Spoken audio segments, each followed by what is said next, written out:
Hello, welcome to English 123. My name is Roger Austin and I will be your instructor this semester. This video today is going to be the first of two this week and it should be two posted every week. Today's focus is just going to be the standard course introduction stuff you kind of expect to go through in your first day in a classroom. And it's meant to take you through the course expectations and things that will make sure that you know what to expect going forward in this class. Um, I will try to keep most of our videos as close as I can to under 30 minutes and whenever possible closer to 20. But I think honestly, in a 6-week course, I'm not too worried because I think two 30-minute videos a week is more than adequate for covering what we need to in such a compressed format, and hopefully won't bother you too much as far as the time commitment. Obviously, you enrolled in an online course knowing it's going to move fast, and I do want to make sure that you are aware that in the first 2 weeks of this course especially, things are going to move extra fast. I need to prioritize quite a few small assignments and some groundwork in the first couple weeks to make sure that the last four progress in a pretty smooth process that lets you space out the composing deadlines you need in order to get to the final assignment in a reasonable and orderly manner that doesn't grind you too much into frustration here. So I'm going to get started today with, as I will start most video lectures, into our prepared slides. Pardon me. Here, let's see, I'm going to go into, there you go. And what you see here is actually the first thing I want to talk about in the course title. It has the word paper in parentheses when I talk about it. I think that the course title of college research paper is definitely descriptive of what this course goes towards, and it is useful. But I think also it's really important that we understand the idea that there is a product and a process this course is about. And the paper that we all work towards at the end in this course is definitely the product, but the really important meaning of this course is making sure the process is as clear to you as it can be. Um, Research in a college setting has a lot of expectations, and some of it you may have already been exposed to. And it can be a bit off-putting if you're not familiar with some of it, especially if this is earlier in your career as a college student. I know not everyone enrolled in this class especially is a freshman or a sophomore, but I think that this still has content you'll find useful that will be relevant to classes you may still be taking as you finish up, or just to the general ethos that I think we should really honestly approach most of the things that are arguments or fact-based discussions in our lives. Hopefully this is a good process-oriented class for you, and I really want to emphasize that from the beginning. I also want to make a quick note about the online education process. Of course, everyone comes to an online class for a different reason, but I really encourage you to make sure that you always talk to me about what you need in order to make this the best online experience for you possible. Facilitating online education is really important to me, and I need your feedback because like many instructors, my first exposure to doing an online course was actually during that rapid transition in spring this past semester, where everything changed when the course was removed online. I think it actually went really well, and I was pretty confident in how that worked out, and I think my students feel the same way. But especially in a mode that has so much potential for this kind of monodirectional communication, take advantage of what I'm going to highlight for you today to tell me what I can do to make it as accessible and beneficial to you as possible, please. All right, so the first thing, let's get into some just basic getting to know you stuff, and I want to make sure you're aware of a discussion board I've already posted that should be open now. I want you just to introduce yourself and let us know the following so we can kind of begin to get a sense of the community we're working within here. So preferred neighbor, our name, your major and hometown is kind of standard stuff you usually do in an icebreaker in a class like this. And I also want you to tell us an interesting fact about yourself. And I like to give you examples because a lot of people just kind of go with something that's only mildly interesting and don't realize it doesn't really have much says about them. It doesn't really encourage people who want to know more. So an example of a interesting but not really that interesting fact is that I have 4 older sisters. Yeah, it's unusual. Not many people are the youngest child in a group of five, and rarely is the gender gap so stark, in that I am the only boy. But really, you can probably guess what that meant for me growing up. It was a little weird. Sometimes it was difficult, but it's not really that interesting. Your guesses are probably pretty much spot on. What I want to give you a better example of is if I also say, I survived a Category 4 hurricane on my honeymoon.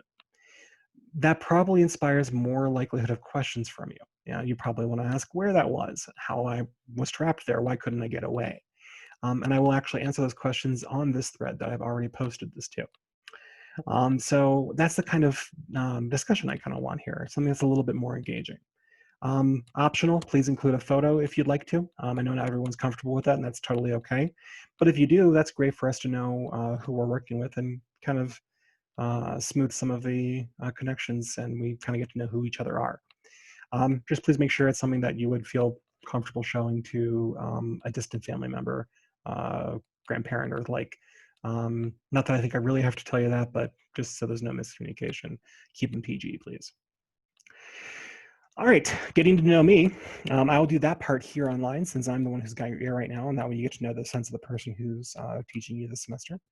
My name is Roger Austin, as I mentioned. I'm originally from Maryland and Pennsylvania, and I spent actually quite a lot of time both as I was finishing and after living in Michigan for my bachelor's at Michigan State University in East Lansing. I studied journalism there, and then several years later, I went back for my MA at the University of Michigan in Flint. Um, and there I studied English language and literature. From there, I went on to my PhD at Georgia State, which I finished in 2018. And I've actually been teaching in Colorado since 2017. When I first came out here, I was an instructor at Colorado State. But then I moved on starting this past fall in 2019 to UNC, and it was absolutely the best possible move for me. It's a small campus with the right balance of student and teacher interaction. I actually see my students walking around campus fairly often, or at least I did before we all left. And it's got a really good feel, and it's been great getting started here. And I look forward to staying for many years to come. Like I said, interesting fact one was that Category 4 honeymoon that I mentioned is now available with more details on this Canvas discussion board. I'm going to give you another one that is actually kind of really helpful to me and I think is actually fascinating. Um, it's confusing, so stay with me here. This is a little bit of a curveball. This guy who's talking to you right now is in fact not the same guy as Fred Rogers. I know that's really a crazy idea, and I joke because it's actually one of the bizarre things that's been happening to me ever since I started teaching. For some reason, I get at least a few people in every class who call me Professor Rogers, and I can only guess it's because of the prevalence of that name. Maybe it also has something to do with Austin Powers. That's 20 years old, but people maybe think Austin needs to have an S after it because of that. I honestly don't know why it happens, but it's consistent. So since I started kind of making this joke about it, I actually have seen it go down. So I make it each time because it works. And I think it's helpful to just kind of call out, my last name is Austin. My first name is Roger. I know I have one of those two first name kind of names. Just try and keep those in that order. Just don't call me Dr. Rogers, or just make sure Austin's my last name, however you contact me, and we're fine. Professor Austin, Dr. Austin are both equally okay to me. Personally, I'm okay being called by my first name, but I know that most students don't feel comfortable doing that, and I'm okay with that. Moving on. At this point, I encourage you to take a moment to pause and download the course syllabus if you haven't already. And please review it before continuing. I'm going to go through some of this text here on the screen, but it's obviously a lot more detailed there. And make sure that one way or the other, you do definitely go through it as we get through this first week of the class, because it's going to have a lot of policies that are going to be really relevant to you very soon. So go ahead and get that handy. I'm going to move on here. I'm going to give you a brief overview of the assignments. We have quick writes, which are small, low stakes assignments with a very quick turnaround time that you can get done pretty easily. We have the undergraduate research tutorial quizzes, which is part of the library's modules that they've created for students in this class and in English 122 also potentially, because they want to make sure everyone's on the same page about how we approach the topic of academic research activities. And I think that's a great tool that I really encourage you to use. And each one ends with a quiz that you get to take up to 3 times. So it's really more of a learning tool, not an assessment tool. And make sure that you're focused on the right things in your research. And then we have the ultimate goal of this course, which is a research project process, which ultimately ends in the researched argument essay we're going to talk about in a minute. But then includes several parts of it. One of which is multiple workshops, which I'm going to go specifically into more detail in just a minute here. But there are 4 workshops that precede the major assignments in the course.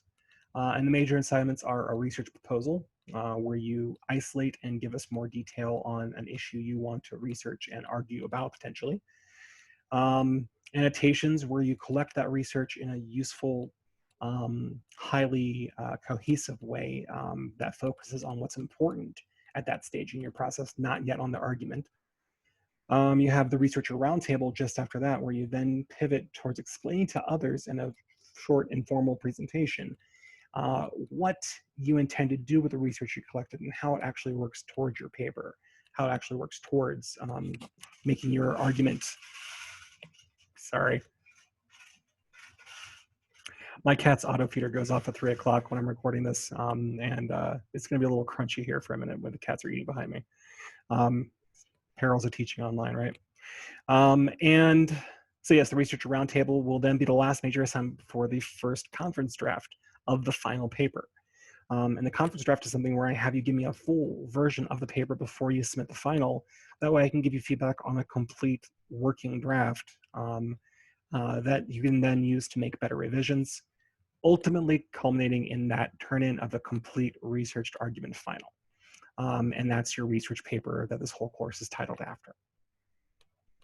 Like I said, I want to talk about the peer review workshops, and that this class may have a slightly different approach to it than you've experienced before.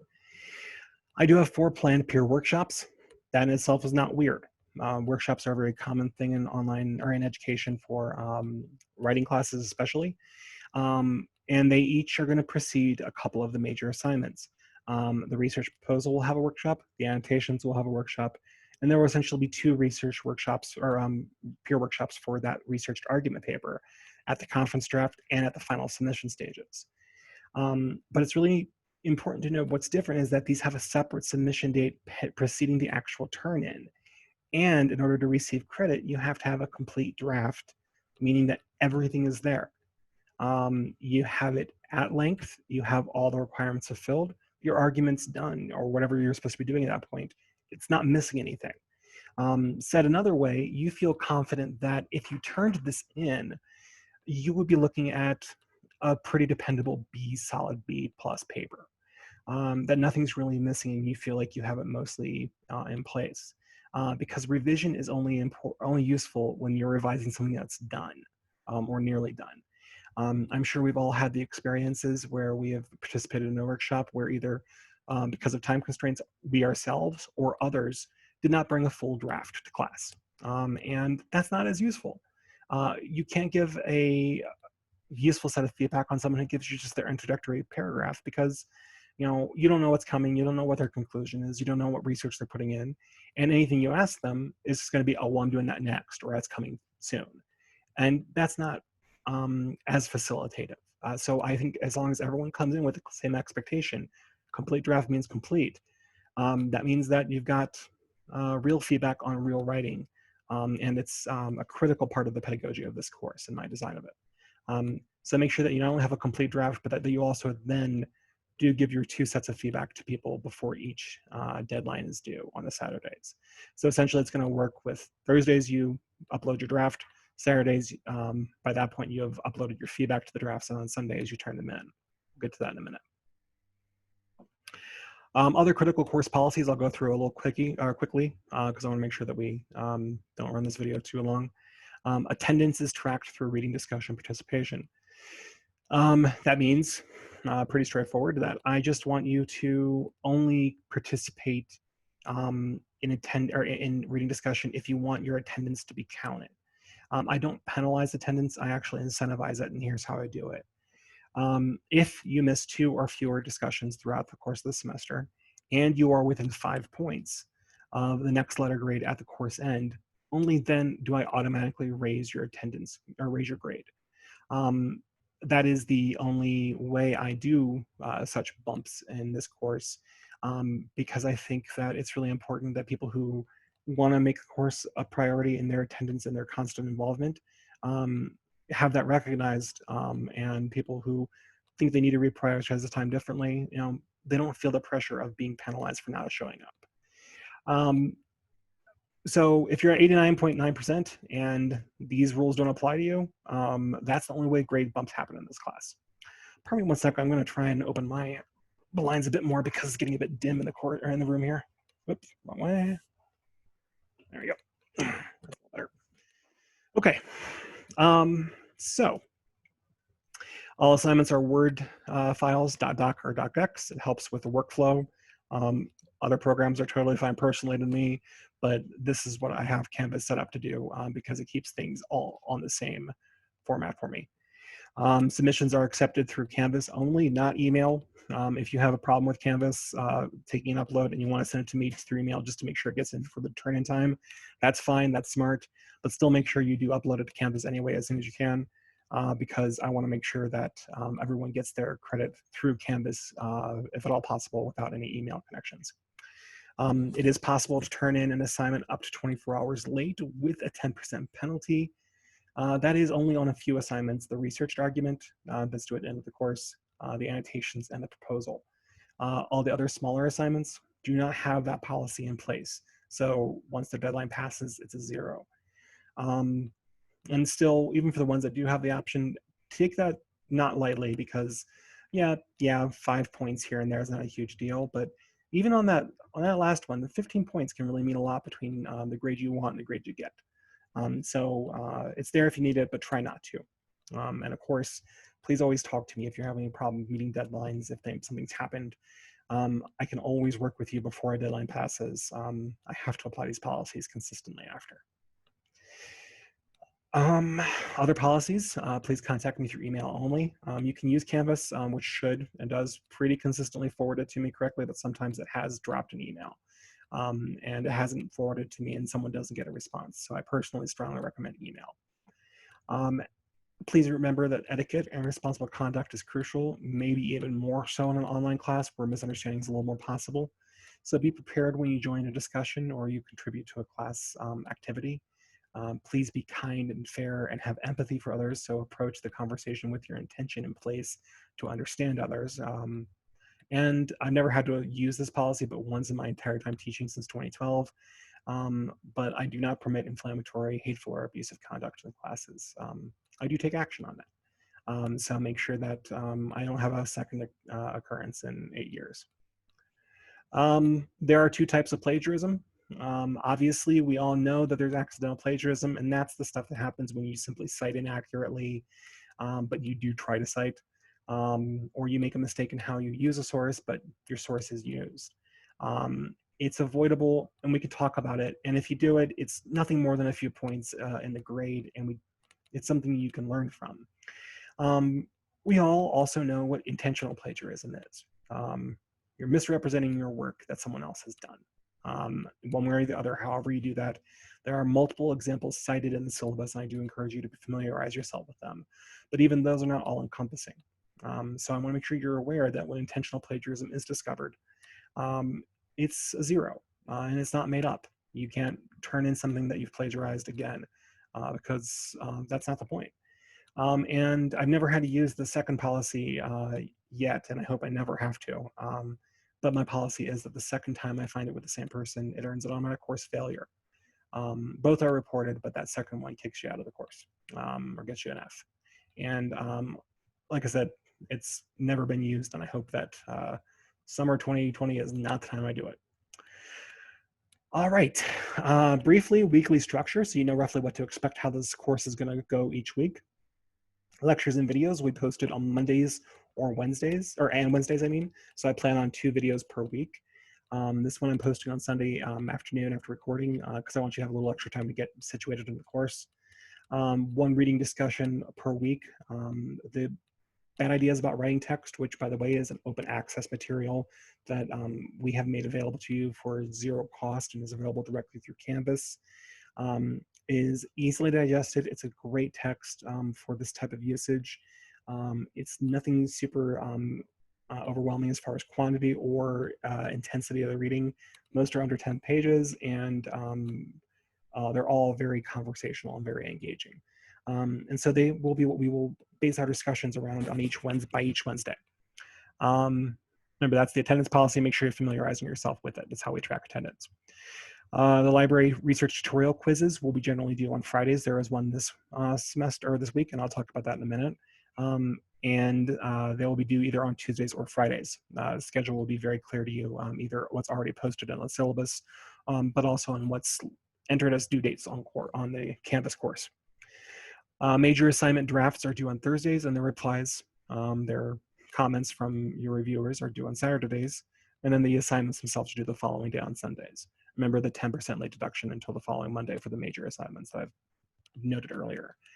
This is, of course, a general structure. Deviations may be necessary, but this is what I'm going to try and keep to, and I'll announce it if I can't. And I'll announce any changes very clearly to you on Canvas. I want to make a quick note about how meaningful discussion can take place in a course like this, since I'm asking for it in my attendance policy. Whatever you do, make sure that you're connecting to the text, thematically, content, sources, whatever. Don't go off on your own personal rationale tangents based off of a vague connection to the text. Stay with what the author has said and work outward from that.